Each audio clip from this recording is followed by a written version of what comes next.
Hi guys, this is Andrew with rockclass101.com, and in this week's ukulele lesson, Matt's going to be teaching you how to play the 50s classic Rock Around the Clock. Now, this song, as you saw in the performance, has a ton of energy, and that's probably my most favorite thing about Matt's arrangement, is that he perfectly captured that high energy that you hear in the original recording. Because as soon as you hit play, when you listen to that original recording, it really kicks off with a bang. It's got that iconic intro, and I love how Matt interpreted that part using strumming. It just sounds super, super cool. Now, what's neat about his arrangement is that when it kicks into the verse and the chorus, you're going to be jumping into more fingerstyle playing. So this arrangement's really the best of both worlds, that you get to play a little bit of strumming and a little bit of finger picking.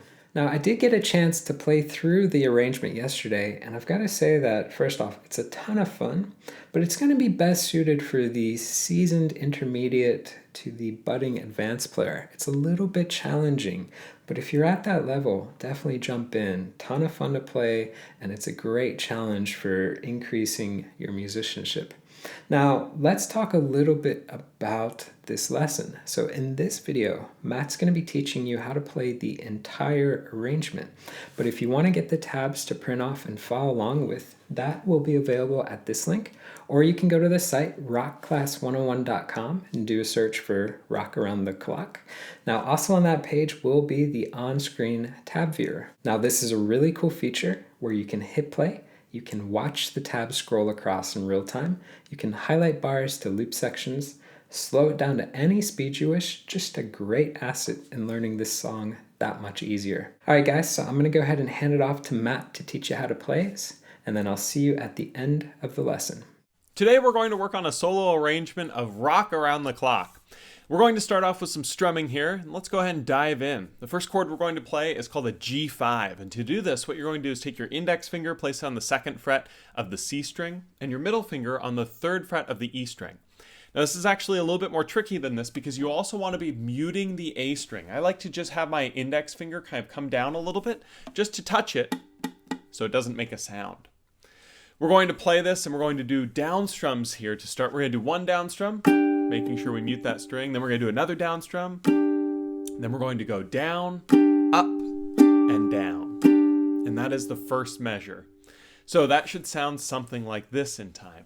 2 and 3 and 4 and.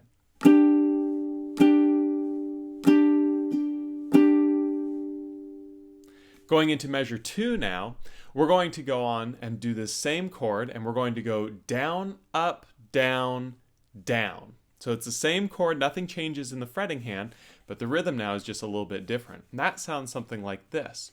2 and 3 and 4 and.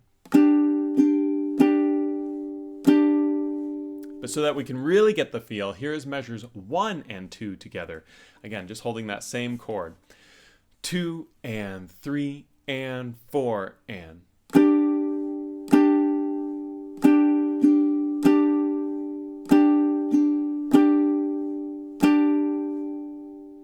Now as we go on to measure 3 here, we're going to be playing that same chord kind of, but now we're going to change it to a G, and all that we do is we take that index finger and we bar it now completely across the C, E, and A so that our A string gets closed. Instead of it being muted, we pinch it over the string to make it sound.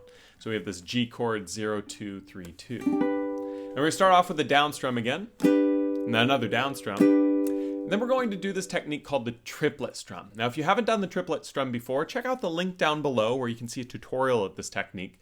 But essentially all that I'm doing here is I'm going down with my index finger, down with my thumb, and then up with my thumb. So you'll notice that it's sort of like a half strum going down to set that up. 1, 2, 3. Again, if you're not familiar with that technique, check out the link down below to see a complete tutorial. But you do one of these triplet strums, and then another down strum. So that measure 3, should look and sound something like this in time. 2 and 3 and 4 and.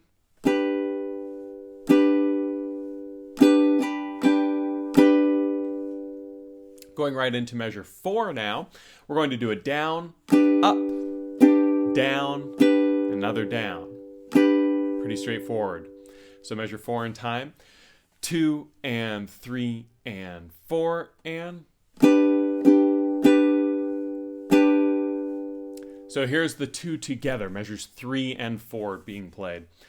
2 and 3 and 4 and.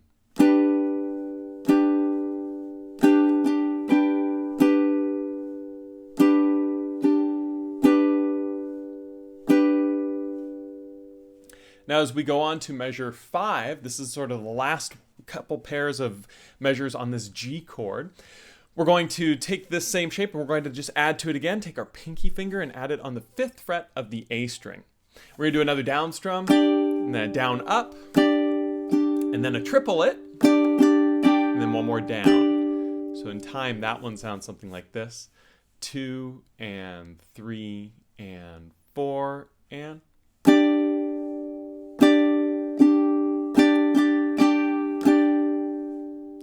And then as we go on to measure 6, a little bit more complex than measures 4 and 2 were, but still works out really nicely. We're going to go on this same chord, down, up, down, down, up, down, up. So in time, that should sound something like this. 2 and 3 and 4 and.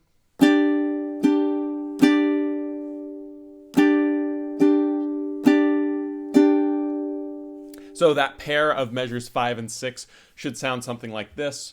2 and 3 and 4 and.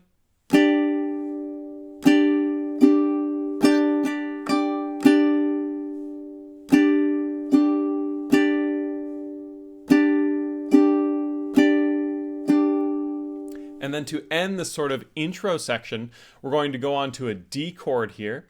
And to play this, we just bar across the 2nd fret with our index finger and have our pinky on 5 of the A. So if you notice, it's actually really similar to the G5 chord we just played. We just move that index finger up, leave the pinky where it is. The rhythm here is one of my favorites, a really nice little syncopated pattern, which means kind of this accent on the offbeat. We're going to do a down strum on this 2-2-2-5. And then I like to miss the strings coming up and miss the strings coming back down to give it proper timing. And then come up, followed by another down. And then we're going to miss coming up and miss going down, and then come up again. Because the count here is going to be 1 and 2 and 3 and 4 and. So by keeping your hand moving with each one of these 8th notes, you can make sure you get good timing with it. Sounds like something like this in time.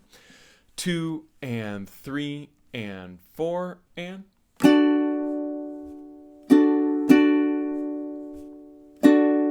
Going right into measure 8, it's going to be another down strum, and then another down strum, then an up strum. And that's going to finish the strumming, and we'll pluck the A string, the 5th fret that's already there, twice, which is going to start our verse and chorus section of melody B.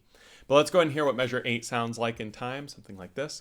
2 and 3 and 4 and.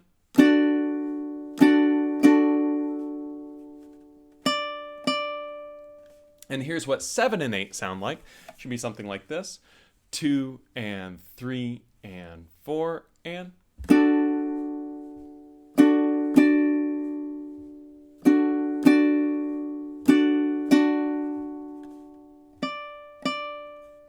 But before we move on to the verse and chorus, let's go ahead and hear what this entire section A intro should sound like. Should be something like this, nice and slow. 2 and 3 and 4 and.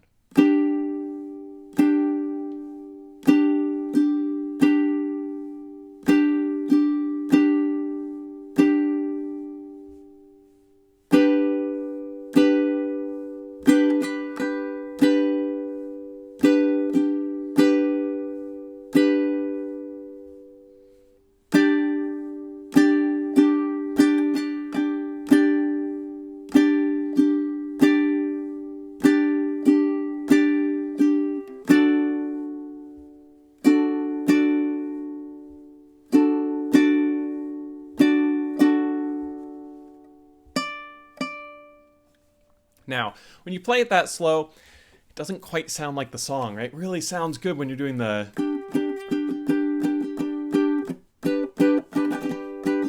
Right? it sounds much more like it. So trust when you're practicing it that you're getting these rhythms correct. Work on them very slowly, very methodically. Build the correct muscle memory so that as you speed it up, you're working off of a foundation of good technique. If you try to do this too fast, too quickly, it can all fall apart. But let's go ahead and jump on to the verse and chorus, section B. So to start here, we're going to still be holding that same G chord that we were holding at the beginning of the song, 0, 2, 3, 5, but instead of playing it like we normally do, I like to use this bar here, and there's a reason for it throughout the song that was sort of fine. But index barred across 2 on the C, E, and A, middle finger here on 3 of the E. Now, I like to finger pick this song when I play it. I like to use 4 finger picking, so I kind of station 1 finger per string. You can also try 3 finger picking throughout it, or just use your thumb. Whatever technique is most comfortable. What I want you to try to do is focus on the left hand first, and then as you get comfortable with that, you can pivot more to working with the right hand. So we're going to pluck our 2 and 3 on the C and E together, and then the 3 on the E and the 2 on the A together. And then we're going to add our pinky to 5 here on the A, and pluck our E and A again. And then the 2 on the C. And that's the entire first measure. Sounds like this, measure 9. 2 and 3 and 4 and... Pretty straightforward and simple.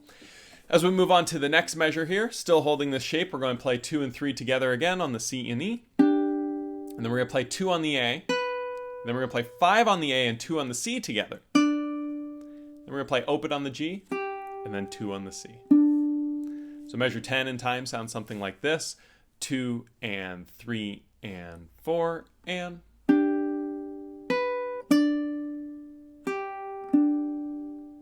Measures 9 and 10 should sound something like this.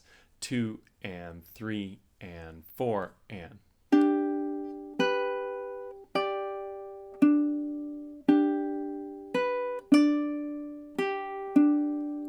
Going on to measure 11, it gets a little bit more spicy here. We're going to start with the same motion. Both of those are exactly the same as measure 9, so the 2 on the C, 3 on the E together, 3 on the E and 2 on the A together. But then we're going to slide this shape up. And what I want you to do is slide up so that you're getting the 7 on the E string with your ring finger. And you can just slide this bar with your index finger up to 5 on the C, E, and the A. So it goes from that 0, 2, 3, 2 to 0, 7, 5, or excuse me, 0, 5, 7, 5. And we're going to play the E and the A strings together here. And that creates this nice tension. And then this is, I think, the hardest part of the song. So just kind of be aware as you're working on it. This is the way I like to play it. I like to take my pinky, play on the 7 on the A, and then take my index and move it over to 7 on the G. Now that's kind of awkward, so it's okay to take the pinky off as the index crosses over. And you'll see why in a moment why we're using the index finger here. But that's the best way to play it. So it should sound and look something like this really slowly. 2 and 3 and 4 and...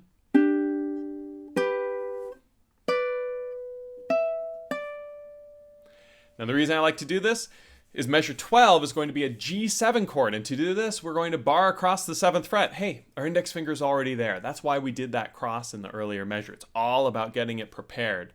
And then we're going to add our middle finger here to 8 on the A. We're going to strum through all 4 strings. You can use your thumb, pick it, whatever you want to do. Then we're going to play just the G string and then the C and E strings together. So then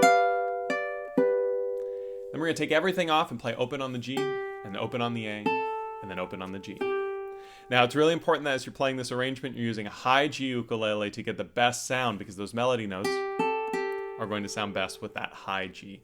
Still can do it on a low G, but it just might sound a little funny at times. Anytime you see that open G, you can substitute 3 on the E and try that.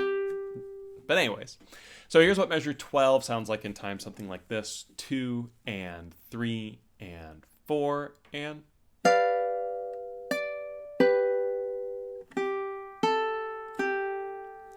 So here's 11 and 12 as a pair, 2 and 3 and 4 and...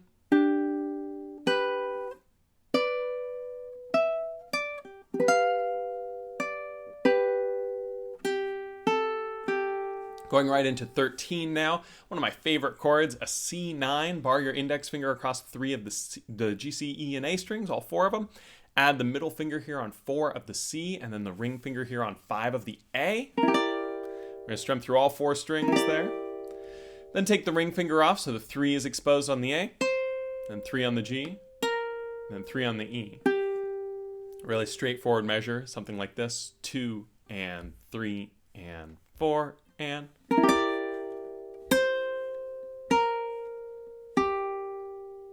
Going into measure 14 now, we add that 5 back on, so throw that ring finger back in its place. And then we're going to play 3 on the A again, 3 on the G again. And then we're going to do that little open, open, open riff that we did just a measure ago. So we take everything off, play open on the G, open on the A, and open on the G again.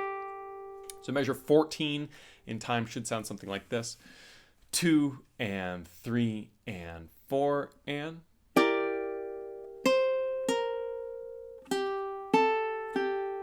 And just so you can hear it, here is 13 and 14 together. 2 and 3 and 4 and...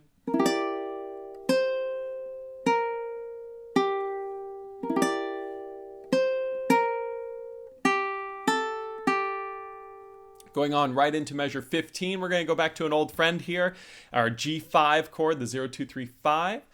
What I want you to do, though, is I want you to bar with your index finger across the C, E, and the A. Add your middle finger here on the 3 of the E and the pinky here on 5 of the A. Play through all 4 strings. And then you're going to play 3 on the A. And the way that you do this is that middle finger is going to collapse to bar across the E and the A strings. So that way you can play the 3 on the A. And then that bar comes off to expose the 2 on the A with the index finger bar. So a little bit tricky there, but... You can see it makes minimal movement. And then the last note of that measure is 0 on the G. So in time, that's going to sound something like this on measure 15. 2 and 3 and 4 and...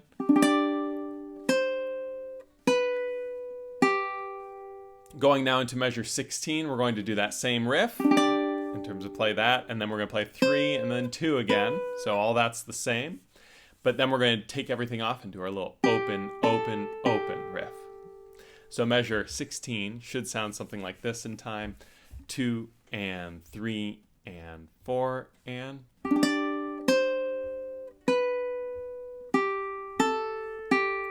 And now measures 15 and 16 should be something like this. 2 and 3 and 4 and...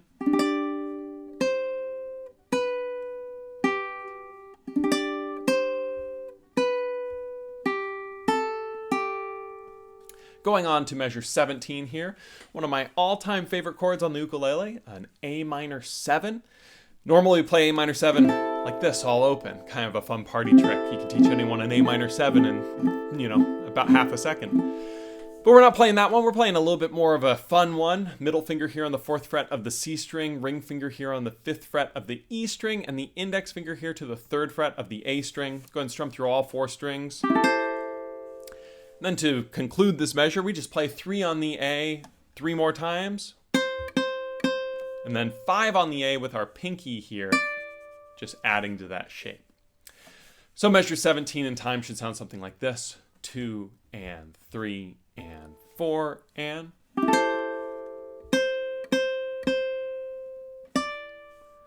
Going right into 18, it's going to go to a D7. To do this, we're going to pretty much move everything except our middle finger slides up. So take off the index, take off the ring, take off the pinky.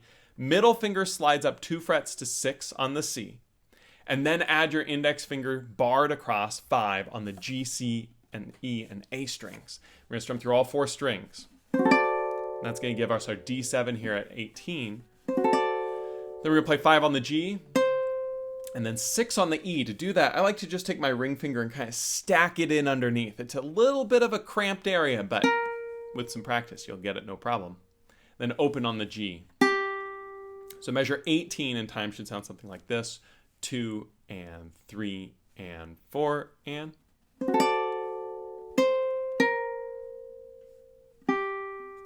And 17 and 18 should sound something like this.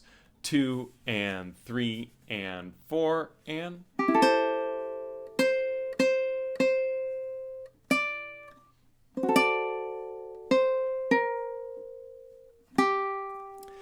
Now from this point we go on to measure 19, but an important thing to note, Measure 19 and 20 is the first ending of this verse chorus section. So we're going to learn this first ending, go through, and then we're going to actually repeat it before we go on to the second ending, which is just the outro. So let's go ahead and look at this first ending though, measure 19. We're going to play open on the G string. Then we're going to go back to our G chord. So we're going to bar across the second fret of the C, E, and A with our index. Add our middle finger here to 3 on the E. And we're going to do a strum through with our thumb. And then we're going to do down, up with our index finger. So measure 19 in time should sound something like this. 2 and 3 and 4 and...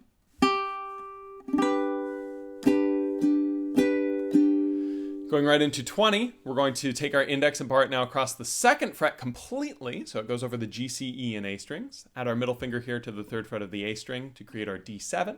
We're going to do 2 down strums on that. Hold it for another beat there, and then play 2 on the C twice before repeating all the way back to measure 9 for the start of the verse and chorus. But here's what 20 sounds like on its own. 2 and 3 and 4 and...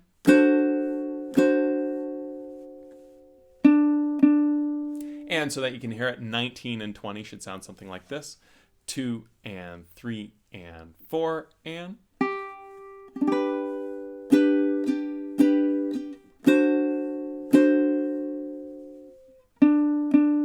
Now, let's go ahead and hear what this whole thing sounds like. So we're going to go back to measure 9. And we're going to do this right. We're going to go measure 9, 10, 11, 12, 13, 14, 15, 16, 17, 18. Then the first ending, which is 19 and 20. Then we're going to do the repeat. We'll go 9, 10, 11, 12, 13, 14, 15, 16, 17, 18.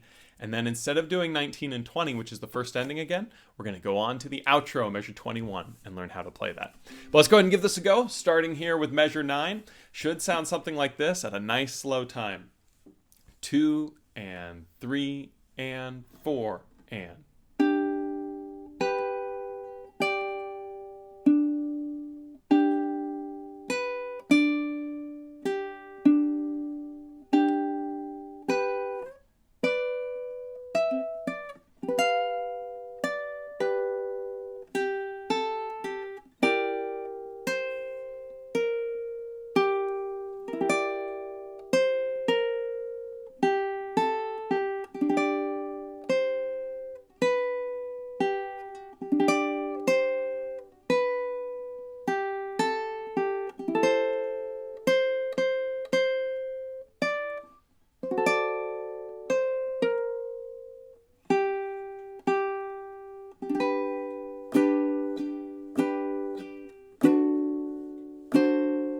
Now we're going to repeat from here.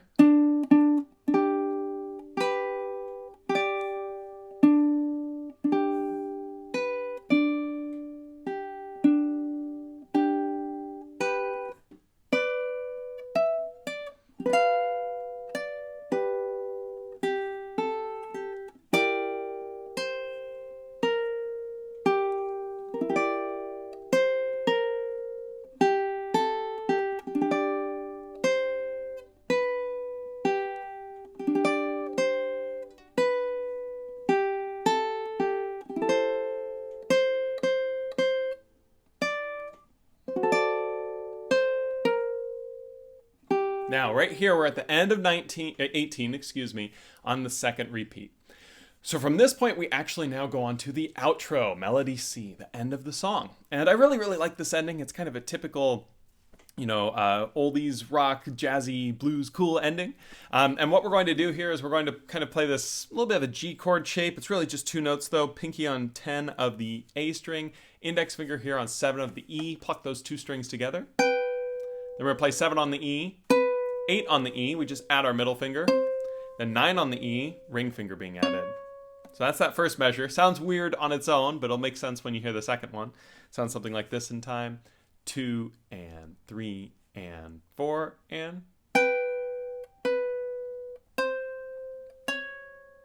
Then going into measure 22, we're going to start by playing 10 on the E, pinky finger adds on. You see I'm just adding 1 finger each time.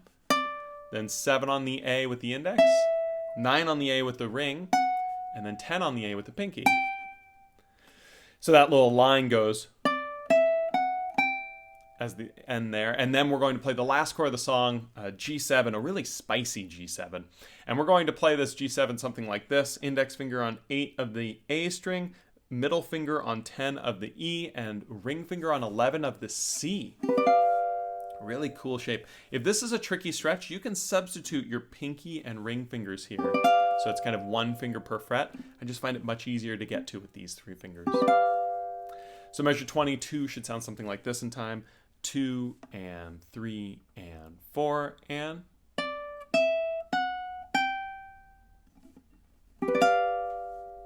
And measure 21 and 22 together should sound something like this. 2 and 3 and 4 and...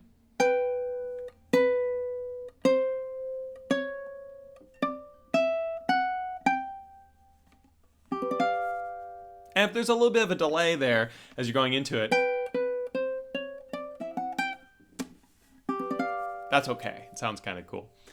But there you have it. There's Rock Around the Clock. I have to say this is one of my favorites to play. It really kind of intuitively came out well on the high G ukulele. And it's really, really quite fun. Stick with it. Make sure that you get those rhythms really comfortable at slow speeds. Develop those rhythms correctly and then speed it up. The number one mistake people can make is trying to do it too fast, too quickly. In fact, that's the mistake I made when I was practicing it to get it ready for performance, is I kept messing up at the same sort of parts. And that's just because I didn't take it slow enough and develop the skills before speeding up. And sure enough, once I spent a few minutes just working on those nice and slow, gradually increasing the speed, I had a lot more success playing it through. But I hope you enjoyed it. As always, if you have any questions, feel free to leave them down in the comments below. And I'll see you guys next time for the next tutorial here on Rock Class 101. Thanks so much. All right, guys, so this week's lesson was a ton of fun. This is one of my favorite classic 50s rock and roll tunes, and I just love it because it's got so much energy, and I love how Matt really captured that with his ukulele arrangement. Now, I do want to give you a friendly reminder that if you want to get the tabs to print and keep for your records, that was available at this link, or you can go to the site rockclass101.com and do a search for Rock Around the Clock. Now, also on that page was the really cool interactive on-screen tab player, so you can hit play, you can watch that tab, scroll across in real time, you can highlight bars, loop sections, slow it down, all that fun jazz. So guys, again, I hope you enjoyed this lesson, and we'll see you in the next one. Take care.